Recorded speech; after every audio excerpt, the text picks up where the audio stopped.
제가 상담을 이제 하다 보면 아이가 이제 부모와의 대화를 거부한다던가 말을 잘 안 한다던가 이럴 때 아이들이 공통적으로 하는 얘기가 있습니다. 그러니까 엄마 아빠한테 말을 해봤자 소용이 없다. 말을 해도 어차피 똑같다. 바뀌지 않는다. 이런 생각을 하기 때문에 굉장히 무기력감을 느끼고 있는 경우가 많습니다. 그래서 아이랑 대화를 할 때는 내 얘기를 먼저 하기보다는 아이의 얘기를 들어주시고, 그리고 내 생각과 조금 달라도 일단 수용을 해주는 거죠. 그러니까 대화에서는 수용이 정말 중요하거든요. 우리가 공감 얘기를 많이 하는데 이제 공감을 하려면 일단 수용이 돼야 됩니다. 그러니까 내 생각과 좀 달라도 아이가 뭔가 힘들다고 막 호소를 하면 아니 저게 저 정도를 가지고 뭘 저렇게 힘들어 하나 뭐 이런 생각이 들더라도 일단 아이가 힘들다고 하니까 그건 힘든 겁니다. 그러니까 그냥 그대로 아이의 말을 수용, 인정을 해주고 일단 들어주시는 거, 그게 중요하죠. 아이들은 얘기를 들어주는 거, 그거 자체만으로도 본인 스스로 반성도 하게 되고 다시 생각도 하게 되고 마음이 많이 열리고 이런 효과가 있습니다. 그래서 뭔가 아이를 이렇게 교정하려고 부모의 얘기를 자꾸 하려고 하시기보다는 아이가 무슨 말을 하는지 일단 들어주시면서 우선 내 생각과 달라도 수용해 주시는 거, 그거 하나 신경 쓰시면서 대화하시면 이제 좀 해결의 실마리가 보일 겁니다.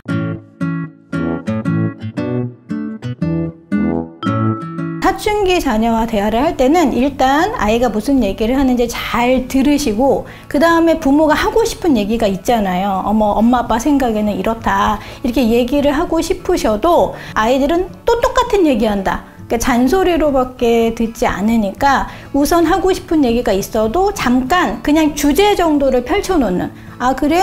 그렇게 생각을 하는구나. 그러면 우리 그 문제에 관련해서 우리 다음번에 한번 얘기를 해보자. 그냥 주제 정도를 이렇게 펼쳐놓는 정도로 얘기를 하시고 시간차를 두시는 게 효과적입니다. 그러니까 그 자리에서 꼭 뭔가 결론을 내려고 막 얘기를 하다 보면 오히려 역효과가 생기고 아이들은 거부감이 더 많이 들고 이런 상황이 되는데, 그 자리에서 꼭 끝장을 보겠다 이렇게 생각하시면서 대화하지 마시고 시간차를 좀 두면서, 특히 아이도 기분이 좋고 나도 기분이 좋을 때, 그러니까 서로 컨디션이 좋을 때 대화를 하는 것이 정말 효과적입니다. 그리고 아이와 대화를 할 때 보통은 우리가 너 전달로 얘기를 많이 하거든요. 뭔가 마음에 안 드는 행동을 하고 개선이 되어야 되는 그런 행동들을 보일 때, 뭐 예를 들어 아침에 늦게 일어난다. 그러면 너 맨날 그렇게 늦게 일어나냐? 저녁에 도대체 몇 시에 자는 거냐? 언제까지 그렇게 지각할 거냐? 이런 얘기들을 하면서 너 전달을 하고 이제 비난, 그럼 비난조가 되잖아요. 이제 그런 경우에 나 전달로 하는 것이 효과적이죠. 그러니까 엄마는 네가 아침에 좀 일찍 일어났으면 좋겠다. 이렇게 나 전달로 대화하는 것이 효과적이니까 요것만 하나 잘 머릿속에 넣고 대화를 해도 말로 기분 상하게 하는 일은 많이 줄일 수가 있을 것입니다.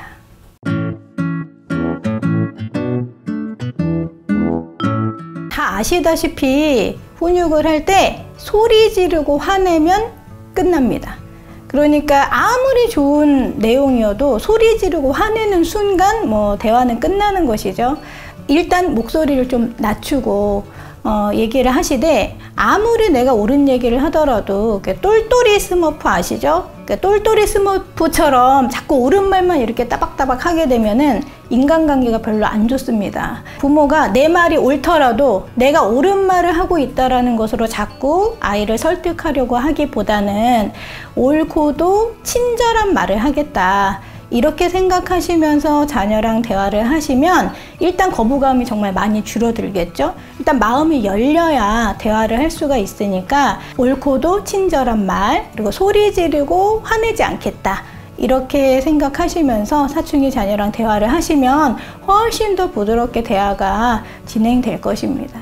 옳고도 친절한 말이란 이런 것이죠. 예를 들어 이제 아이가 스마트폰을 너무 많이 사용해요. 그래서 지금 문제가 되고 있는데 엄마 아빠들이 자녀에게 이제 얘기를 할 때 뭐 스마트폰을 많이 쓰게 되면은 뭐 거북목이 되고 뭐 두뇌에 어떤 영향을 미치고 뭐 수면을 방해하고 이렇게 이제 옳은 얘기로만 접근을 하게 되면은 또 똑같은 얘기한다 이렇게 되니까 아, 스마트폰을 많이 사용하게 되면 이런 문제점이 생기는데 우리 같이 노력해서 이렇게 한번 해보는 게 어떻겠니? 제안을 하는 형식으로, 그러니까 청유형으로 대화를 한다면 훨씬 더 대화가 부드럽게 잘 될 것입니다.